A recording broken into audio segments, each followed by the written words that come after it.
Assalamualaikum warahmatullahi wabarakatuh. Baiklah, saya akan menyampaikan materi pertama, iaitu tentang biografi Nabi Muhammad sallallahu alaihi wasallam. Nabi Muhammad sallallahu alaihi wasallam adalah nabi terakhir yang paling sempurna di antara ciptaan Allah dan yang dicintai Allah Subhanahu wa taala. Nabi Muhammad sallallahu alaihi wasallam dilahirkan di kota Mekah pada tanggal 12 Rabiul Awal tahun Gajah atau pada tahun 571 Masehi. Kota Mekah merupakan tempat berdirinya Masjidil Haram atau Ka'bah yang dibangun oleh Nabi Ibrahim.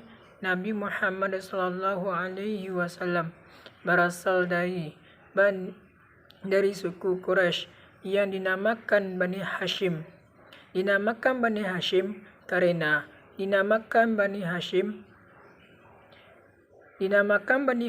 karena menurut nama bapa, seorang tokoh terkemuka Mekah, pedagang terkenal sampai ke Syriah dan Yaman.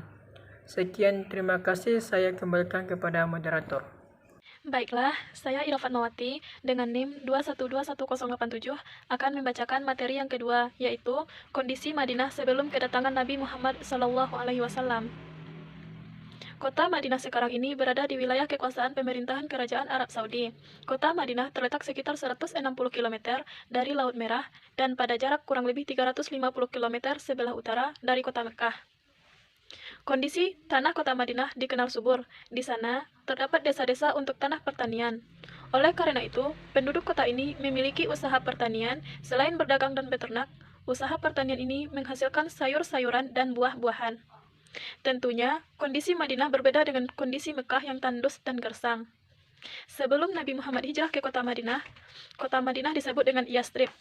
Penamaan Madinah secara bahasa mempunyai akar kata yang sama dengan tamadun, yang berarti peradaban. Kondisi masyarakat Yastrib sebelum Islam datang terdiri atas dua suku bangsa, yaitu bangsa Arab dan bangsa Yahudi. Bangsa Arab yang tinggal di Yastrib terdiri atas penduduk setempat dan pendatang dari Arab Selatan yang pindah ke Yastrib karena perpecahan bendungan Ma'rib. Persoalan yang dihadapi oleh masyarakat Yastrib waktu itu adalah tidak adanya kepemimpinan yang membawahi semua suku Yastrib. Strategi dakwah Nabi Muhammad SAW. Yang pertama yaitu Perjanjian Aqabah.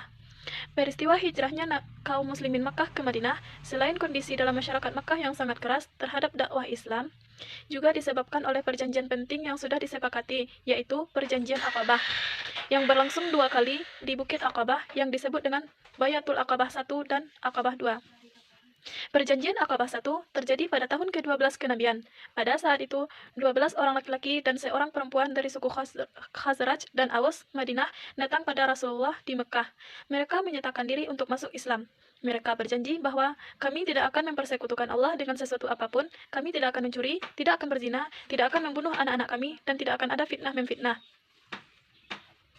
Orang-orang Madinah yang masuk Islam itu dengan mudah karena sudah pernah mendengar ajaran Taurat dari kaum Yahudi, yaitu tentang hari kebangkitan, balasan terhadap perbuatan manusia, dan Nabi yang terakhir.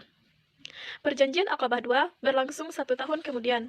Pada saat itu, ada 73 orang dari suku Khazraj menghadap Rasulullah SAW. Kali ini mereka menyarankan agar Rasulullah hijrah ke Madinah. Isi Perjanjian Aqabah 2.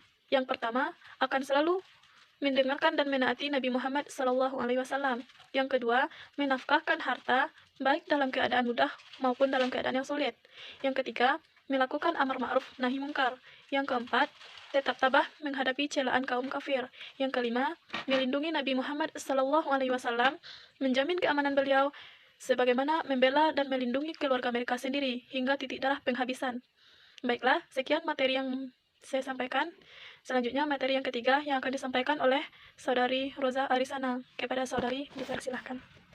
Saya Roza Arisana dengan NIM 2121104 akan melanjutkan materi dari Ira Fatmawati, yaitu 2 mendirikan masjid. Mendirikan masjid, hal ini merupakan usaha pertama Nabi yang sangat penting dalam pembinaan masyarakat, yaitu sebagai tempat beribadah kepada Allah dan tempat Rasulullah menyampaikan ajaran-ajaran beliau dari wahyu yang baru diterima.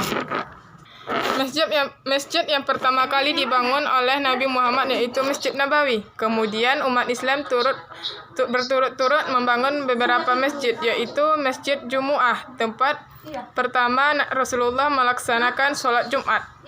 Kedua, Masjid Gamamah, tempat pertama kali dilaksanakan sholat Hari Raya Islam. Ketiga, Masjid Bani Quraizah. Keempat, Masjid Salman. Kelima, Masjid Ali.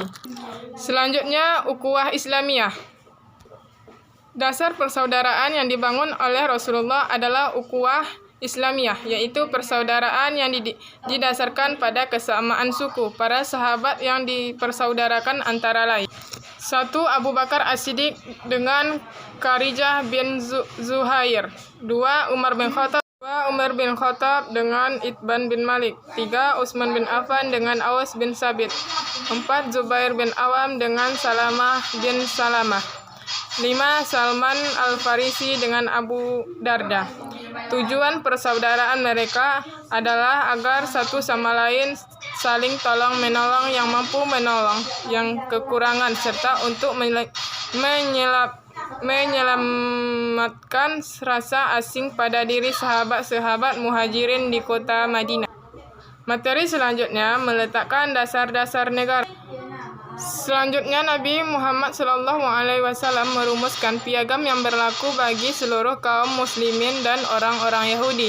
Piagam inilah yang oleh Ibnu Hisham disebut sebagai Undang-Undang Dasar Negara dan Pemerintahan Islam yang pertama. Isinya mencakup tentang peri kemanusiaan, keadilan sosial, dan toleransi beragama, gotong royong untuk kebaikan masyarakat, dan lain-lain. Dasar-dasar tersebut diunjang oleh dua kekuatan spiritual yang meliputi keimanan seluruh anggota masyarakat kepada Allah, keimanan akan pengawasan dan perlindungannya bagi orang yang baik dalam konsekuensi, dan kekuatan material, yaitu kepemimpinan negara yang tercerminkan oleh Nabi Muhammad SAW. Sekian.